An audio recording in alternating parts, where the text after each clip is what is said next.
কোটা বাতিলের দাবিতে ছাত্রদলের আন্দোলন সঠিক পথে চলছে মন্তব্য করেছেন বিএনপির জাতীয় স্থায়ী কমিটির সদস্য মির্জা আব্বাস। শনিবার বিকেলে মানিকগঞ্জের এক সমাবেশে তিনি এই মন্তব্য করেন। মির্জা আব্বাস বলেন, মেধার ভিত্তিতে চাকরি না হলে দেশ মেধাশূন্য হয়ে যাবে। দেশের অফিসগুলোতে মেধাশূন্য মাথাবাহী অফিসার হবে।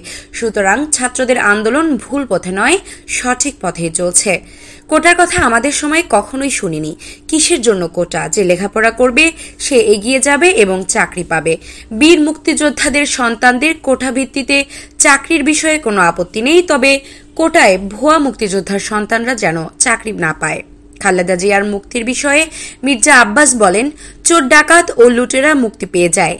বেনজিরের মতো লোক দেশ ছেড়ে পালিয়ে যায়, অথচ খালেদা জিয়াকে আটকে রাখা হয়েছে। তার জনপ্রিয়তাকে ভয় পেয়ে তাকে বিনা অপরাধে বন্দী করে রেখেছে। বেগম খালেদা জিয়াকে মুক্ত করতে না পারলে এদেশের স্বাধীনতা, সার্বভৌমত্ব, মানবাধিকার, গণতন্ত্র রক্ষা করা যাবে না। তাই জীবন দিয়ে হলেও আমরা তাকে মুক্ত করব। বাংলাদেশের জনগণ কোনো বিদেশি ভূতত্ত্ব, প্রভুতত্ত্ব মেনে নিবে না। দেশের স্বাধীনতা, সার্বভৌমত্ব রক্ষার জন্য দেশপ্রেমিকদের শহীদ হতে প্রস্তুত হতে হবে।